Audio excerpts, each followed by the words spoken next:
Como ya vimos la presentación, mi nombre es Judith Rivas, cirujana bariátrica y metabólica. Está además ya la parte de mi biografía, ya la mencionaron. El tema que yo voy a tratar hoy es sobre la revisión de la diabetes mellitus tipo 2 en pacientes con obesidad grado 1. Como todos sabemos, la diabetes mellitus siempre ha tenido un tratamiento conservador, un tratamiento farmacológico, y en la actualidad ya se considera la cirugía metabólica como un tratamiento más dentro del protocolo de tratamiento de la diabetes. La reversión puede ser tanto parcial como total, y esta depende del tipo de intervención que se haga. En el caso clínico a presentar corresponde a un masculino de 47 años de edad con un peso antes de su intervención de 209 libras, un índice de masa corporal de 30.9 con talla de 5.9. El paciente con 20 años de diabetes mellitus tipo 2, manejado con Lantus de 26 unidades en la noche, un Maloc 8 unidades en el desayuno, en el almuerzo 8 unidades más y en la cena 6 unidades. Metformina 1 gramo 2 veces al día, o sea, en la mañana y en la noche. Dislipidemia, usaba simvastatina de 20 miligramos, hipertensión arterial, manejada con lisinopril de 20, y también tenía una tiroidectomía subtotal del lóbulo derecho por un nódulo del tiroideo, manejado con levotiroxina de 75 miligramos. Como todos sabemos, ya lo que se hizo fue una modificación del tracto gastrointestinal con el fin de producir una mejoría en la diabetes mellitus, ya independientemente del peso. Aquí tenemos un cronograma más o menos de la evolución del paciente. A su inicio, el paciente empezó con glimepiride de 2 miligramos más metformina de 500. Y como vemos, cada esquema fue subiendo, insulina regular, le agregaron semaglutide, metformina, todos los esquemas de tratamiento, y aún así el paciente no bajaba de 300 de glicemia. Los primeros, cuando el paciente acudió a nuestro consultorio, los 2 criterios principales de inclusión para seguir con el proceso de estudios, a ver si calificaba o no para una cirugía metabólica, fue que vimos en todos los estudios, una diabetes mellitus muy mal controlada, además que tenía un índice de masa corporal por encima de 30, tenía 30.9. Aquí vemos una imagen de un laboratorio que pudimos acceder al sistema online que tienen en Estados Unidos. El paciente tenía 9.8 de A1C, de hemoglobina glucosilada, que dice que estaba muy mal controlado. Otro ejemplo, aquí vemos también otros análisis donde tenía 13.2 en el 2019. Y aquí un esquemita ya por año, cómo fue la hemoglobina glucosilada. En 2013 9.8, 8.9, en el 2016 9.8, en el 2019 13.2 y en el 2019 11.9. Cuando el paciente nos llegó tenía 10.5, pero lo mejoramos un poquito con su dieta y su suplementación, y el paciente bajó a 10.5, se mantuvo ahí. Cuando vimos el paciente, le empezamos a hacer un screening de todo, a ver si el paciente realmente era tipo 2 o era un tipo 1 mal diagnosticado. Le hicimos los marcadores anticélulas betas en Estados Unidos, los cuales todos salieron negativos el screening completo. Se le hizo el péptido C para ver si tenía reserva pancreática, lo cual reflejó ligeramente, estaba bajo, pero dentro del parámetro estándar. Se le hizo también el marcador por insulina, que nos ayuda mucho para saber si el paciente realmente está produciendo insulina, y el péptido C. Como vemos aquí también otros análisis, vemos que el paciente tenía también trastornos metabólicos adicionales, como es la hipercolesterolemia, 329 de colesterol. Y le hicimos también una tomografía a ver si el paciente tenía la morfología pancreática, y ver si tenía alguna atrofia o algo morfológico, y salió también normal. Entonces aquí vemos un esquema que él tenía indicado por su endocrinólogo de base. Cuando empezamos a estudiar el paciente, le indicamos todas las analíticas y todos los estudios con cardiología, medicina, psicología, nutrición, todos los departamentos asociados a la cirugía, Y cuando ella nos pidió todo esto, todas estas evaluaciones para poder autorizar la cirugía, y al fin no la pudo autorizar. Aquí yo le voy a presentar un videíto del paciente que realmente nos autorizó presentarlo.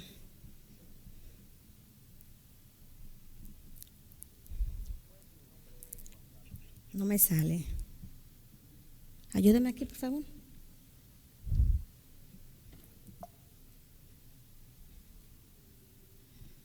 No me sale el videito. El paciente dando su testimonio justamente antes del procedimiento. El videito, por favor. Es corto el videito.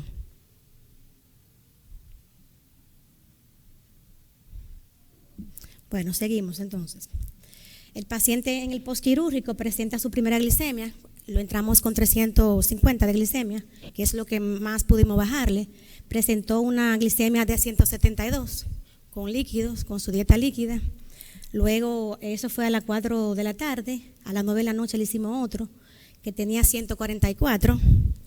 Y al otro día, el día 2, tenía 105. Es decir, que el paciente, primera vez después que fue diagnosticado, que tuvo una glicemia así. Cuando pudimos acceder a la plataforma, porque el paciente no vive aquí, no pudimos darle un seguimiento estricto, pero sí por la plataforma pudimos acceder pudimos acceder y vimos cómo la hemoglobina glucosilada bajó de 10.5 a 7.7. El paciente dejó de ser ya dislipidémico, bajó el colesterol, los triglicéridos y se mantuvo metabólicamente controlado hasta el día de hoy. Pudo conseguir el paciente un monitor de glicemia, que allá se lo asignaron en Estados Unidos, y esos son un día completo que le pudimos monitorizar, donde vemos que el pico más alto fue de 139. El paciente después de 8 meses se le asignó una cita por su endocrinólogo allá y pudimos acceder a la plataforma y fue a cita este 14 de este mes, 8 meses después, donde le encontraron su índice de masa corporal en 24.3, o sea que bajó 6 puntos, pero se mantuvo con su presión prácticamente dentro del un poquito normal, un poquito altita, 137.76, y el peso en 165. Aquí vemos ya las instrucciones de su endocrinóloga, donde le hace cambios a su manejo regular, le suspende las 3 dosis de insulina rápida y la NPH, y le agrega solamente Jardiance, que es un hipoglucemante oral de 10 miligramos. Tenía este videíto que no quieren salir también de un testimonio del paciente, y yo en conclusión pude concluir con este caso que la reversión de diabetes tipo 2 en pacientes con obesidad tipo 1 es posible, que realmente el enfoque bariátrico metabólico se ha enfocado solamente en pacientes tipo 2 y tipo 3, pero que el tipo 1 con un buen criterio de inclusión puede ayudar a esos pacientes que no pueden recibir tratamiento, que aunque reciben tratamiento con hipoglucemiante y con insulina, no logran tener un control metabólico adecuado. Ya está de más las evidencias, están ya más de 50 sociedades, se reunieron en el 2016, donde aprobaron el manejo de la cirugía metabólica en pacientes no solamente por encima de 35, sino también entre 35 y 30 de BMI. Hay un problemita aquí con el manejo multidisciplinario, porque un médico cirujano no puede manejar solo un paciente clínico, es decir, que los demás médicos clínicos aún no aceptan en la actualidad que la diabetes tipo 2 en pacientes que no son tan obesos también tiene resultados adecuados. Muchas gracias.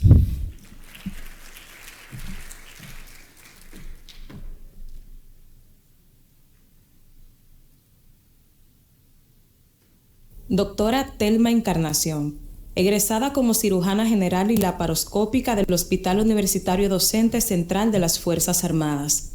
Fellowship en Cirugía Bariátrica y Metabólica. Endoscopía bariátrica en el programa de IFSO Latinoamérica, avalado por la Universidad Autónoma de Baja California en Tijuana, México. El Colegio Dominicano de Cirujanos da la bienvenida a la doctora Thelma Encarnación con el tema Causas de reintervención post-manga gástrica, revisión bibliográfica. Muy buenas tardes. Agradezco mucho la oportunidad de estar aquí compartiendo con ustedes el día de hoy. Voy a presentar,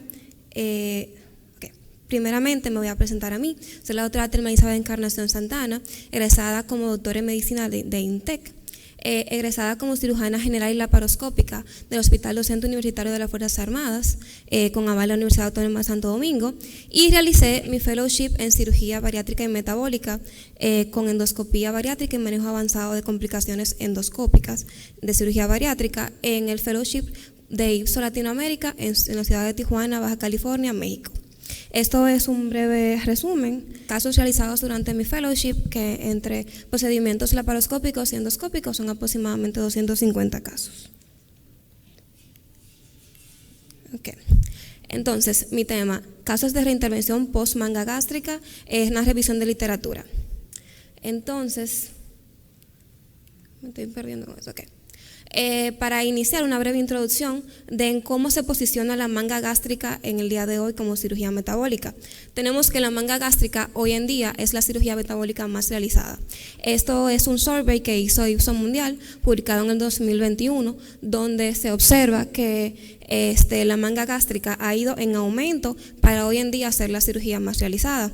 En el año 2016, en el año 2016 se hizo aproximadamente 600,000 casos de manga gástrica en el mundo, de los cuales el 7.4% de esos fueron revisión, de cirugía bariátrica en el mundo, de los cuales 7.4% de esos fueron revisión. En cuanto a la moda de la manga gástrica, tenemos que desde el 2008 ha tenido una moda en ascenso para hoy en día ser la cirugía bariátrica más realizada en el día de hoy. En cuanto a la cirugía de revisión, en survey que data del 2011 al 2020, tenemos que la manga gástrica en el 2020 fue aproximadamente en el mundo 122,000 casos y la cirugía de revisión fueron 22,000 aproximadamente. Entonces, entendiendo esto, vamos a discutir las causas de revisión de la manga gástrica. La tasa va desde un 2.5 a un 34%. Se aumenta con el paso de los años la posibilidad de que una cirugía de manga sea revisada. Y la cirugía de revisión más realizada luego de una manga gástrica es el bypass en Y de Roots. Las causas las podemos dividir en dos grandes grupos, una de no respuesta o recurrencia de peso y complicaciones tales como el reflujo gastroesofágico, la fuga, la estenosis y entre otras. Entonces, importante como cirujanos bariatras es saber que cuando nos llega un paciente que se realizó una manga gástrica y ya sea por cualquiera de esas causas necesita una cirugía de revisión, ¿qué hacer? Primero es realizar, muy importante, una historia clínica completa para poder identificar muy bien los factores por los cuales la cirugía falló. Muy importante también un tránsito radiográfico de vías digestivas altas o una tomografía con volumetría para saber la anatomía de esa manga gástrica previa y tener un plan quirúrgico con ese paciente. Si hay disponibilidad, y sería también de mucha información para el plan, una endoscopia digestiva superior, porque si tenemos un caso de esofagitis, Barrett, hernia tal, estenosis o valvulaciones, nos da una orientación para el momento de llevar la cirugía de revisión. Y la evaluación psicosocial y comportamental, ya que una de las importantes causas de falla de manga gástrica es el mal manejo o la recurrencia del peso por el mal manejo de la dieta del paciente. Entonces, ya vamos a describir esas causas. Tenemos que, en cuanto a la recurrencia del exceso de peso o no respuesta, tiene una tasa de revisión de un 5.7 a un 75.6. Esa tasa es tan amplia porque hoy en día no se encuentran tantas literaturas que la separen. Entonces, están descritas juntas casi todos. Las causas de esto puede ser un tamaño inicial muy grande de la manga, dilatación de la manga postoperatoria por mala adherencia a la dieta o a la alimentación, aumentos de los niveles de grelina, el seguimiento inadecuado, un comportamiento de estilo de vida inadecuados o que ya un paciente sea de un índice de masa corporal inicial mayor de 50 y tal vez no haya sido la cirugía bariátrica adecuada para ese paciente inicialmente. Y en cuanto a las causas por complicaciones, tenemos la enfermedad por reflujo gastroesofágico que tiene una tasa de revisión de manga gástrica por un 15 a un 44%. De estos, enfermedad de Barrett, de esófago de Barrett, va a ser del 1.4 a un 14%, y hernia yatal de un 45 a un 51%, cual es un dato muy llamativo. ¿Por qué pasa eso? Bueno, hay diferentes mecanismos de reflujo de nuevo después de una manga gástrica. Podemos destruir la membrana frenoesofágica al disecar el hiato durante la disección de la curvatura mayor, que se desaparece el ángulo de His normalmente en la cirugía de manga gástrica, lesión de fibras musculares de la distribución elíptica del cardias, que eso protege en cuanto al reflujo en una paciente que tenga una hernia yatal, aunque sea pequeña. Y el sistema de alta presión. La presión intragástrica normal va desde 11 a un 26 milímetros de mercurio. Con una manga gástrica de manera normal, fisiológica, aumentamos siempre esa presión a aproximadamente 34 milímetros de mercurio, lo que estamos creando un sistema de alta presión. Entonces, en pacientes que tengan antecedentes de enfermedades por reflujo o una hernia yatal, es muy probable la revisión posterior. La fuga o la fístula gástrica tiene una incidencia de un 1.3 a un 2.4. La localización más común es la unión esófago-gástrica. Las causas pueden ser esa misma presión intragástrica alta, una estenosis anatómica o funcional distal a la fuga, un problema vascular, o el tipo de grapa o el tipo de grapeo. La estenosis de la manga o la torsión de la manga tiene una incidencia de 1.2 a 2.1, las causas pueden ser edema, hematoma, el reforzamiento con sutura, que aunque es sumamente importante, hay que tener en cuenta de no estrechar y estenosar más la manga al realizar esto. El mal posicionamiento o el no uso de bujía a la hora del grapeo, hay que tratar de preservar la anatomía y el conformamiento del estómago, y un grapeo inadecuado y que no sea simétrico. Esto es un caso que le quise presentar que se realizó durante mi fellowship de un paciente con fuga, estenosis de manga gástrica. Hubo varios manejos para este paciente. Inicialmente fue un manejo endoscópico con pigtails, después un stent. La paciente no toleró el stent, se lo tuvo que retirar. Luego hizo una estenosis por la fibrosis del stent, y al final, aunque se intentó manejar esa primera complicación que era la fuga de una manera endoscópica, terminó en cirugía de bypass en Y de Roots porque fallaron esos métodos endoscópicos. En cuanto a los aspectos técnicos, tenemos lo del tamaño de la bujía, que hoy en día se recomienda que sea una bujía de 34 a 40 French. Mayor de 40 French no podemos asegurar una suficiente pérdida de peso, y menor de 34 French tiene más posibilidad de estenosis o de fuga si hay algún tipo de problema. La dilatación segmentaria, de que sea un grapeo que no sea simétrico, la retención del fondo o el antro, y la no corrección de una hernia yatal en el procedimiento inicial. Este también es un video sobre una migración aguda de una manga gástrica, una paciente postoperada de un día de evolución que comenzó luego de su ingesta de dieta líquida con intolerancia súbita y sin gulto. Entonces se le hizo un trayecto gastrointestinal donde se evidenció que parte de la manga estaba por encima del diafragma.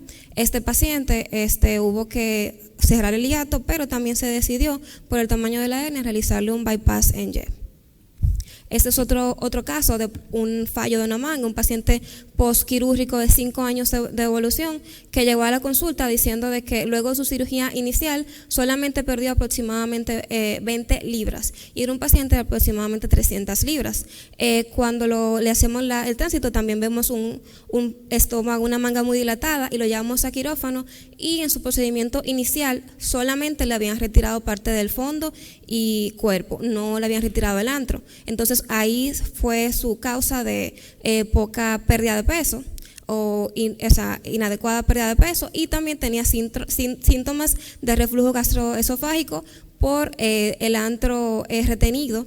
Promueve también a una mayor enfermedad por reflujo. Entonces, en nuestras estrategias de revisión tenemos la gastroplastia endoscópica, el bypass en Y, el bypass en una, anastomosis, la remanga o el SADIS. Tenemos que la más realizada hoy en día es el bypass en Y, sin embargo, el índice de masa corporal pierde más es el bypass de una anastomosis.